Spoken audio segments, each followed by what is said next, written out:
What is going on, boys and girls of YouTube? I wanted to just bring you guys something very clean, simple, and general in terms of information for you today. I wanted to go over the top gods for new players to be playing in each role or under each type of class. So you got hunters, warriors, mages, that kind of stuff. So I was going to do the top one, but I think it's better to do the top two because there's some different play styles and some of you will play better towards one play style or towards the other. So we'll talk about that. We'll get into it. Pretty simple, pretty easy. Hit the like button, make sure you subscribe, and hopefully if you're new to the game or if you're new to Conquest or whatever it may be, this will help you out a little bit. We're gonna, don't know why I did that. That was crazy. Anyway, gonna start out with hunters. Hunters are very simple in the reason you're gonna play them. First up is Anami. Probably the easiest to play hunter in the game because she guarantees lane pressure because she clears better than everyone else just because her autos are AoE, or sorry, not AoE, they pass through autos. They will go through the whole wave. You can clear the whole wave, you can do the whole wave. You will out clear everybody with this god. On top of that, she's got a fairly decent movement ability. It can go over walls and it's really far and it's pretty quick.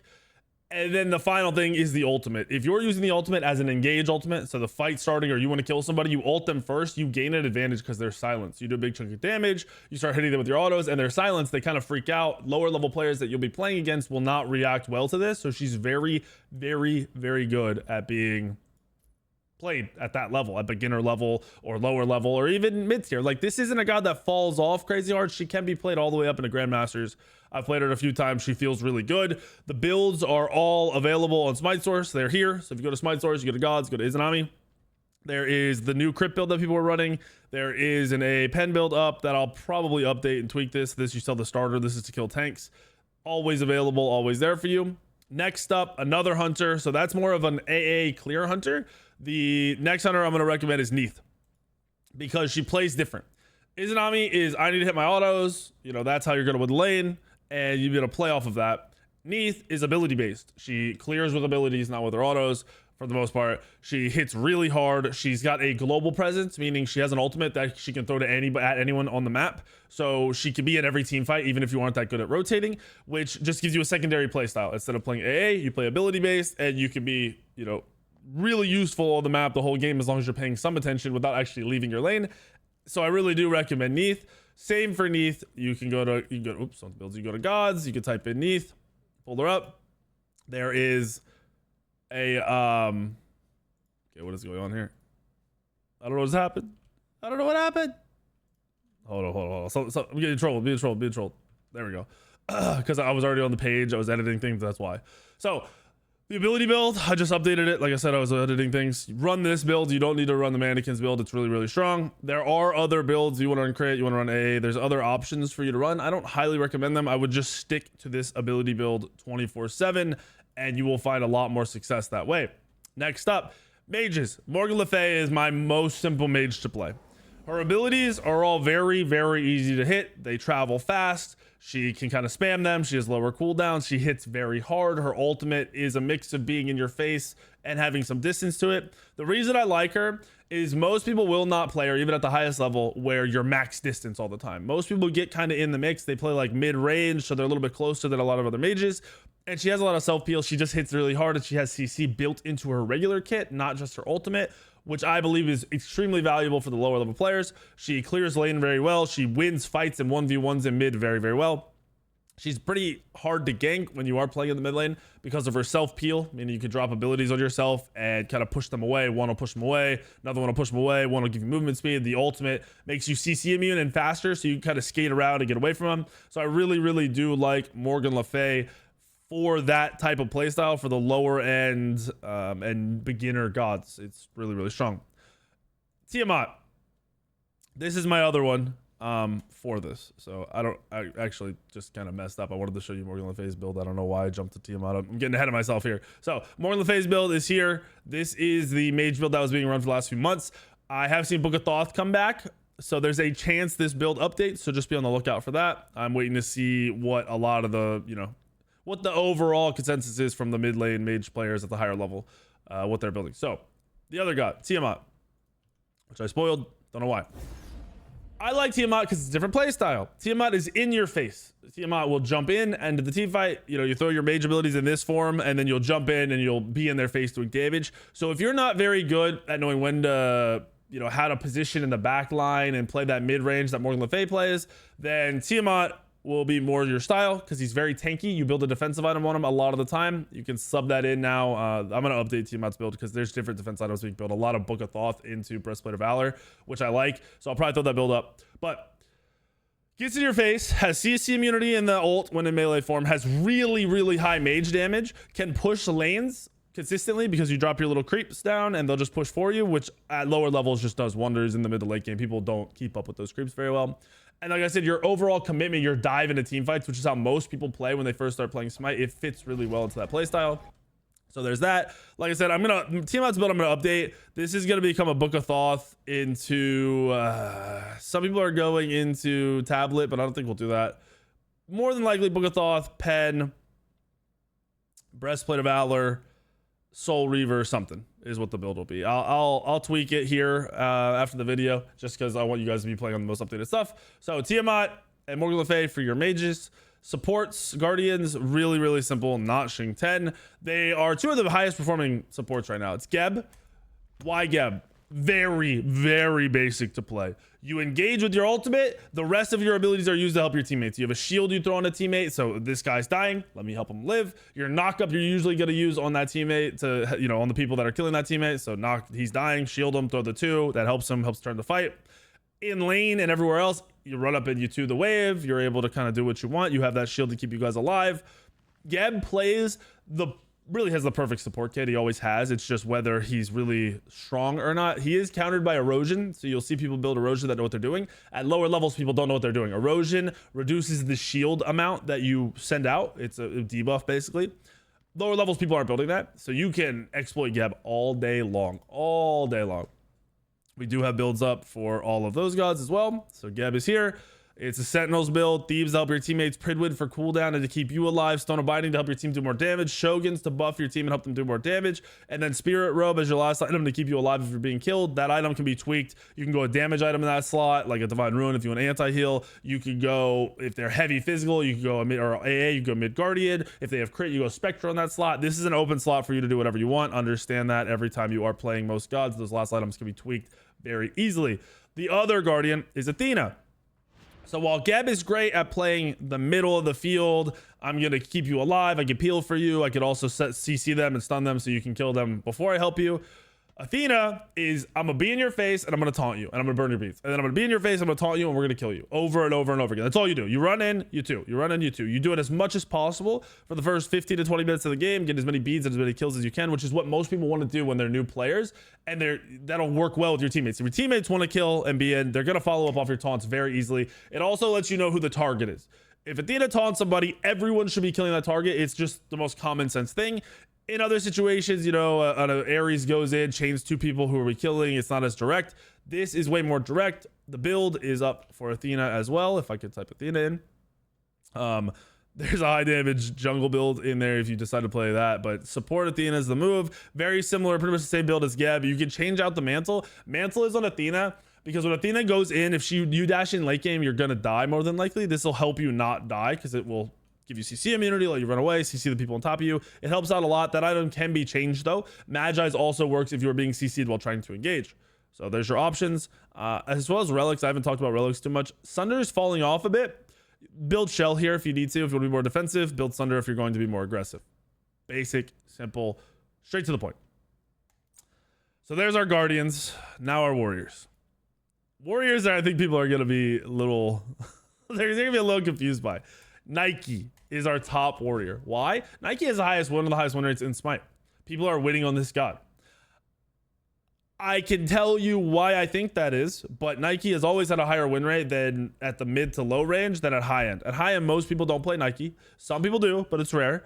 A lot of bad matchups for Nike, so you have to know how to play them at the higher end, but at the lower end, people don't know how to exploit those bad matchups. That's why Nike does so well. So really, Nike is countered if your 1 can be interrupted. So when you're in lane trying to clear, if they can stop your 1 from clearing, it's really difficult for you to play. It's not impossible, it's difficult. At higher ends, people can deal with their 1 being interrupted by clearing with their 3, their 2, and their cleave auto attacks. They just know their limitations. So it's something you need to learn when you're new to the game. But that's very rare. There are not tons of those counter matchups, and most of the top gods being played in the role do not have that counter matchup for Nike. So you get a fat shield from Nike whenever you engage. Big issue with the beginning players and people that are lower end or learning, or, you know, when I say lower end, I don't mean it in a disrespectful way. I mean like sub diamond, right? Like people that are still figuring the game out. They'll engage and they'll be stuck out by themselves. Their teammates won't follow up. They'll be stuck. They'll over engage. They've gone too far. Nike's shield kind of limits that possibility of happening because you're getting the CC immunity. So if you go in and you shield, I mean from the ultimate. If you go in and you ultimate, CC immunity, you slow everyone around you in a mass AoE, and then you get the big shield. So you're not going to die in that time. It saves you a lot. It allows for your jump to come back up if you've used it to engage. You're able to poke and be more annoying because your abilities are cycling through. Anytime a warrior can run through their main damaging abilities 2 or 3 times in a team fight, it's a very good thing, which is what Nike's ultimate allows. Overall, her laning phase, I mentioned counter matchup, she has a really easy time clearing. Her 1 hits the whole wave, and her auto attacks are cleave. So that makes laning phase a lot less, I don't want to say controlled by the other. You kind of just get to clear. The laning phase is a lot more basic for you when you play Nike, so I like Nike a lot for that scenario. Once again, you can go on and grab your Nike builds from Smite Source. These builds are usually pretty solid and updated. This build will pump. I know a lot of people are swapping out Glad Shield. They're building Frostbound Hammer in this slot, so be prepared for that to change as well. Nike's just really good. I hate saying it, but it's true. Nike is very, very good. The second warrior, which is a slightly different play style. So Nike's in your face, super hyper tanky. The other one is Wukong. Wukong is more hybrid-y, damage-based. He will be in your face, but he's going to try to kill one target. He's going to run at a mage or a hunter, and that Wukong wants to solo that mage or hunter by using his whole kit. If he can kill the mage or the hunter by dumping his whole kit onto him, then it allows the rest of his team to get in and kind of control the fight in a very basic way. Because while Wukong is diving that mage or that hunter, the other people around the mage or the hunter will try to help. And they will all get caught up trying to deal with the Wukong. The Wukong can buy a lot of time in his ultimate. His laning phase is very simple. He's not countered by a lot of gods because his 1 with Bluestone will pretty much full clear the wave. And then you're very safe with that ultimate with your 3 movement. And then you have a lot of damage because you have 4 damaging abilities. So it makes it possible to kill somebody. Wukong, another one that's, you know, he's here, builds here. This is the build that I think you might start running on Nike too. Nike plays a little bit different, but this build is busted on Sun Wukong. This build does some nasty things. The Pestilence is a hybrid item. You can go whatever you want in this slot. You go more defense, you go more damage, whatever you may need. You're going Frostbound, and Frostbound is crazy good. So in the late game or even the mid game, if you're autoing a hunter, they're going to have reduced movement speed. They're also going to have reduced attack speed. So that's going to make killing them easier because they're not going to do as much damage to you. The Frostbound's kind of pumping. I really like the idea of it. I haven't run this build for myself yet. I need to do that today or tomorrow because it looks good. It's a Final Case build, I think. He's the one who came up with it. At least he's the one everyone tells me that you know, has been running it. Check this out. Run this build. A lot of different warriors. It works very well at a high end, like really high end masters, grandmasters. I see it all the time right now. Last up are assassins. Probably what a lot of you are here for. Ravana. Why Ravana? Well, he was just, I think, reverted back. So he was buffed a couple of months ago and became OP. He got reverted back to what he was before those buffs. Before those buffs, he was insanely strong and people just didn't realize it. I was harping on it a lot. Ravana is still getting played all the time. It got played in the All-Star games today for the SPL players. Anytime a god has 2 ways to avoid damage while also doing damage, he's got to be in the top tier unless his numbers are garbage. His numbers are not garbage. So your 2 is a CC immunity that also does damage. Your ultimate is a leap, so you can use it to dodge abilities and does damage. It also makes you take less damage. Then your 1 and your 3 are very, very easy to hit abilities that are on somewhat good cooldowns and hit really hard. So a god like Ravana is probably the most new player friendly assassin that does ability damage there is in the game.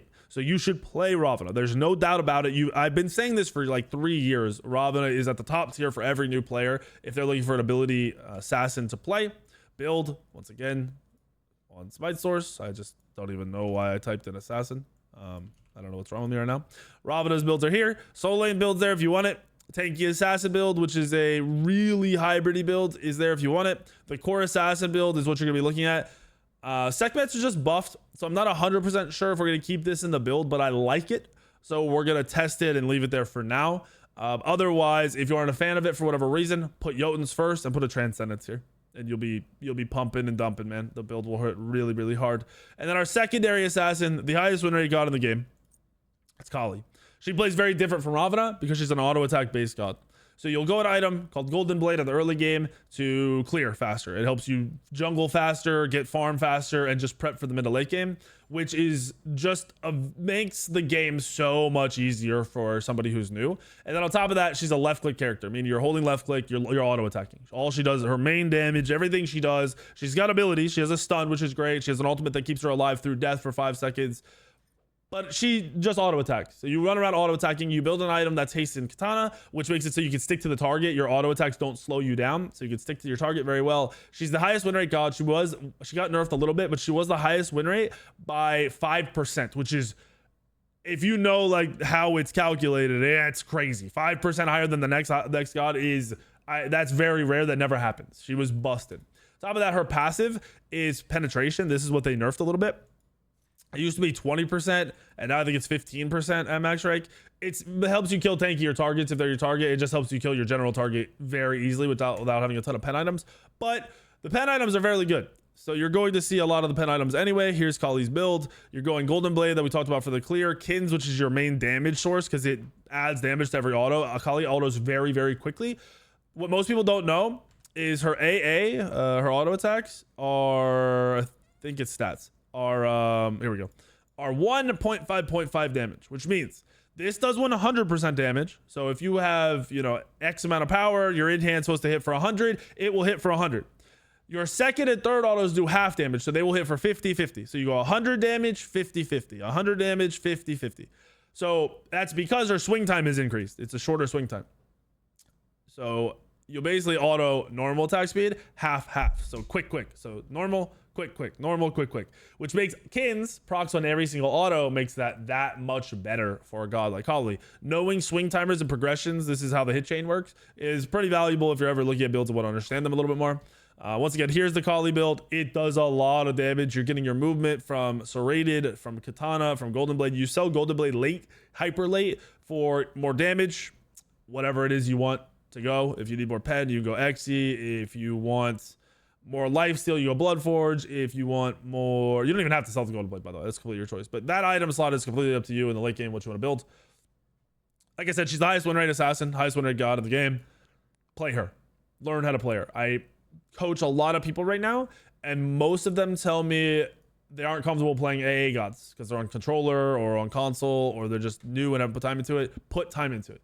Learn how to play it. It's the easiest thing in the world, and at lower levels, sub diamond, people do not react well to someone running around them. They don't turn and do damage, which is what most of you will realize. That's one of the biggest gaps from plat and below to diamond and masters. When people get hit in diamond and masters, they're instantly, the second they can hit you, they're hitting you before you even get on them. At lower levels, people react very differently and very slow. So gods like Kali just have crazy high win rates in those brackets. So there is the top gods to play as a new player. I hope you guys like this video. I hope it helps you. I've seen a million asks for this, and then I have an old short from 2 or 3 years ago that is basically play these 5 gods if you're new to the game. It has like 100,000 views. It gets views every day, it gets comments every day. So I wanted to update that so people stop crying and telling me like Poseidon's not the best. Poseidon's still really good, but there are other ones I would recommend nowadays. The meta changes, the game changes every 3 months. So yes, it's going to update it. It's going to change. This will be the new thing. Hopefully it helps you all. If it does, hit the like button, make sure you're subscribed, drop a comment if you have any questions, if there's someone else you believe should be on this list, and let me know what other guide videos you want right now, what information you're looking at getting for this last couple months on this season, because we're going to have a big patch coming up next month. Y'all need to be ready for that.